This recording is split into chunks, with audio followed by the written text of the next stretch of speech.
This week's Grimm Fairy Tales, Frederick and Catherine. There was once on a time a man who was called Frederick and a woman called Catherine, who had married each other and lived together as young married folks. One day Frederick said, "I will now go and plow. Catherine, when I come back, there must be some roast meat on the table for hunger and a fresh draught for thirst." "Just go, Frederick," answered Kate. "Just go, I will have all ready for you." Therefore, when dinner time drew near, she got a sausage out of the chimney, put it in the frying pan, put some butter to it, and set it on the fire. The sausage began to fry and to hiss. Catherine stood beside it and held the handle of the pan, and had her own thoughts as she was doing it. Then it occurred to her, "While the sausage is getting done, thou couldst go into the cellar and draw beer." So she set the frying pan safely on the fire, took a can, and went down into the cellar to draw beer.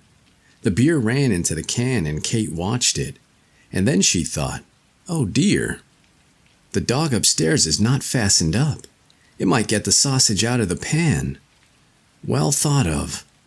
And in a trice, she was up the cellar steps again, but the Spitz had the sausage in its mouth already, and trailed it away on the ground. But Catherine, who was not idle, set out after it, and chased it a long way into the field. The dog, however, was swifter than Catherine, and did not let the sausage journey easily, but skipped over the furrows with it. "What's gone is gone," said Kate, and turned round, and as she had run till she was weary, she walked quietly and comfortably, and cooled herself. During this time the beer was still running out of the cask, for Kate had not turned the tap, and when the can was full and there was no other place for it, it ran into the cellar and did not stop until the whole cask was empty. As soon as Kate was on the steps, she saw the mischance. "Good gracious," she cried, "what shall I do now to stop Frederick knowing it?" She thought for a while, and at last she remembered that up in the garret was still standing a sack of the finest wheat flour from the last fair, and she would fetch that down and strew it over the beer. "Yes," said she, "he who saves a thing when he ought, has it afterwards when he needs it." And she climbed up to the garret and carried the sack below, and threw it straight down on the can of beer, which she knocked over, and Frederick's draught swam also into the cellar. "It is all right," said Kate. "Where one is, the other ought to be also." And she strewed the meal over the whole cellar. When it was done, she was heartily delighted with her work, and said, "How clean and wholesome it does look here." At midday, home came Frederick. "Now, wife, what have you ready for me?"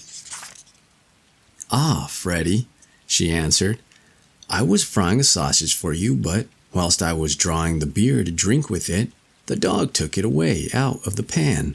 And whilst I was running after the dog, all the beer ran out, and whilst I was drawing up the beer with the flour, I knocked over the can as well. But be easy, the cellar is quite dry again." Said Frederick, Kate, you should not have done that, to let the sausage be carried off and the beer run out of the cask, and throw out all of our flour into the bargain? Indeed, Frederick, I did not know that. You should have told me." The man thought, "If my wife is like this, I must look after things more." Now he had got together a good number of thalers, which he changed into gold, and said to Catherine, "Look, these are counters for playing games. I will put them in a pot and bury them in the stable under the cow's manger. But mind you, keep away from them, or it will be the worse for you." Said she, "Oh no, Frederick, I certainly will not go." And when Frederick was gone, some peddlers came into the village, who had cheap earthen bowls and pots, and asked the young woman if there was nothing she wanted to bargain with for them. "Oh dear people," said Catherine, "I have no money and can buy nothing, but if you have any use for yellow counters, I will buy of you." "Yellow counters? Why not? But just let us see them." Then go into the stable and dig under the cow's manger, and you will find the yellow counters. I am not allowed to go there." The rogues went thither, dug and found pure gold. Then they laid hold of it, ran away, and left their pots and bowls behind in the house. Catherine thought she must use her new things, and as she had no lack in the kitchen already without these, she knocked the bottom out of every pot and set them all as ornaments on the paling, which went round about the house. When Frederick came and saw the new decorations, he said, "Catherine, what have you been about?" "I have bought them, Frederick, for the counters which were under the cow's manger. I did not go there myself. The peddlers had to dig them out for themselves." "Ah, wife," said Frederick, "what have you done? Those were not counters but pure gold, and all our wealth. You should not have done that." "Indeed, Frederick," said she, "I did not know that. You should have forewarned me." Catherine stood for a while and bethought to herself. Then she said, "Listen, Frederick, we will soon get the gold back again, and we will run after the thieves." "Come then," said Frederick, "we will try it, but take with you some butter and cheese, that we may have something to eat on the way." "Yes, Frederick, I will take them." They set out, and as Frederick was the better walker, Catherine followed him. "It is to my advantage," thought she. "When we turn back, I shall be a little way in advance." Then she came to a hill where there were deep ruts on both sides of the road.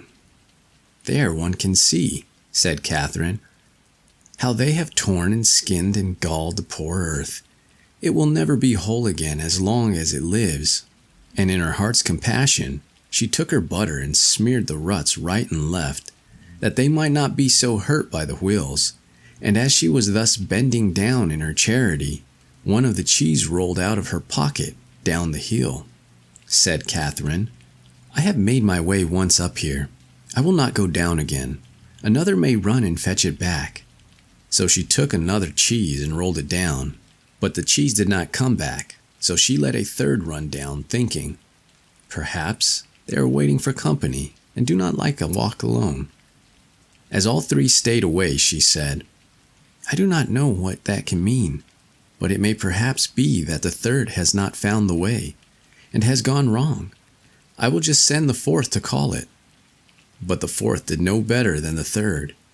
Then Catherine was angry and threw down the fifth and sixth as well, and these were her last.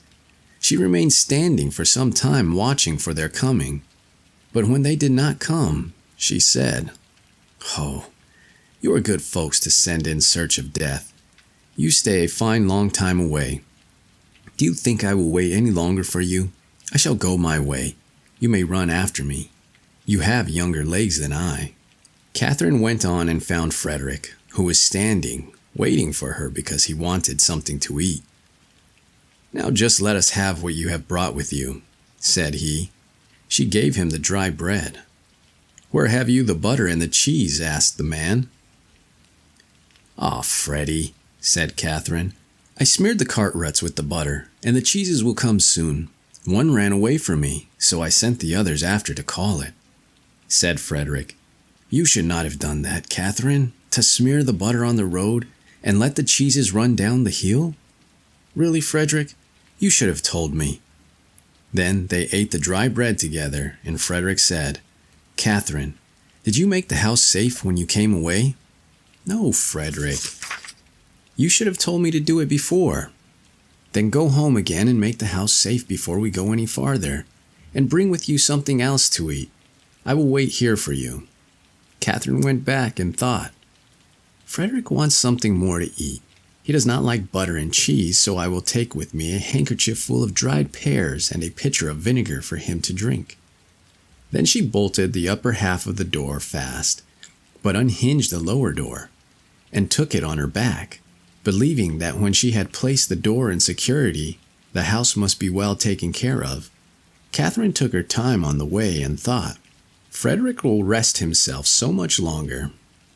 When she had once reached him, she said, "Here is the house door for you, Frederick, and now you can take care of the house yourself."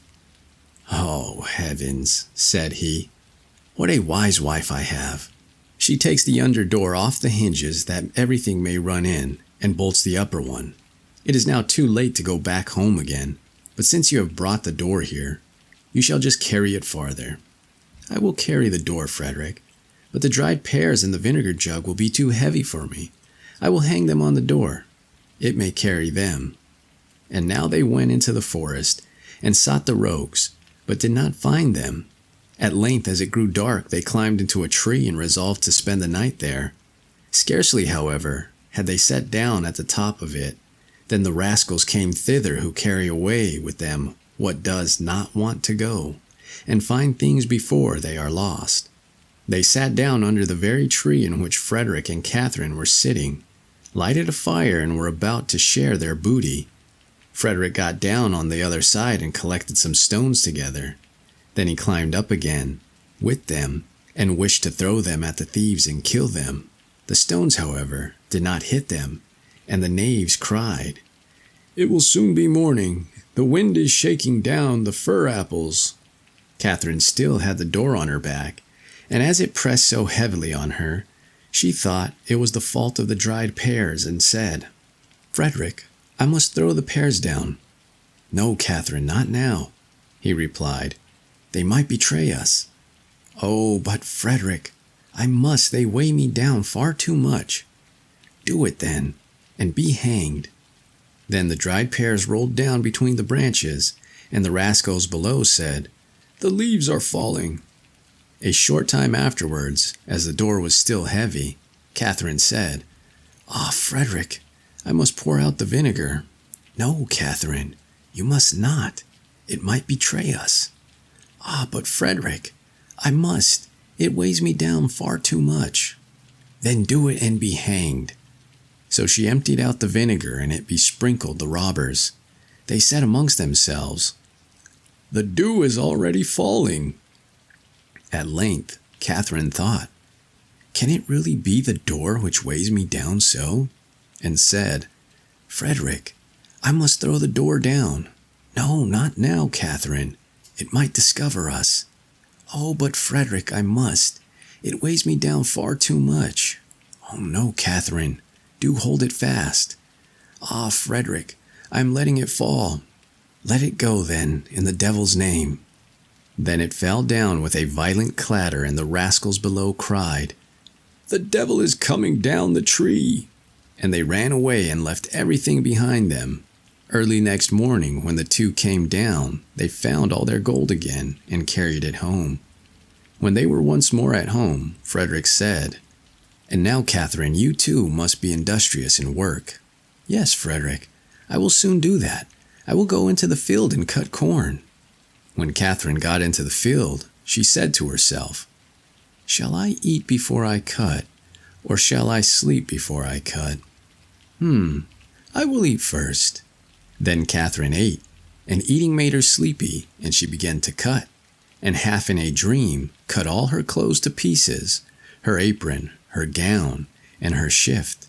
When Catherine awoke again after a long sleep, she was standing there half naked, and said to herself, "Is it I, or is it not I? Alas, it is not I." In the meantime, night came, and Catherine ran into the village, knocked at her husband's window, and cried, "Frederick!" "What is the matter?" "I should very much like to know if Catherine is in." "Yes, yes," replied Frederick. "She must be in and asleep." Said she, "'Tis well, then I am certainly at home already," and ran away. Outside, Catherine found some vagabonds who were going to steal. Then she went to them and said, "I will help you steal." The rascals thought that she knew the situation of the place, and were willing. Catherine went in front of the houses and cried, "Good folks, have you anything? We want to steal." The thieves thought to themselves, "That's a fine way of doing things," and wished themselves once more rid of Catherine. Then they said to her, "Outside the village, the pastor has some turnips in the field. Go there and pull up some turnips for us." Catherine went to the ground and began to pull them up, but was so idle that she did not gather them together. Then a man came by, saw her, and stood still, and thought that it was the devil who was thus rooting amongst the turnips. He ran away into the village to the pastor and said, "Mr. Pastor, the devil is in your turnip ground, rooting up turnips." "Ah, heavens," answered the pastor. "I have a lame foot. I cannot go out and drive him away," said the man. "Then I will carry you on my back." And he carried him out on his back. And when they came to the ground, Catherine arose and stood up her full height. "Ah, the devil!" cried the pastor, and both hurried away. And in his great fright, the pastor could run better with his lame foot than the man who carried him on his back could do with his sound one.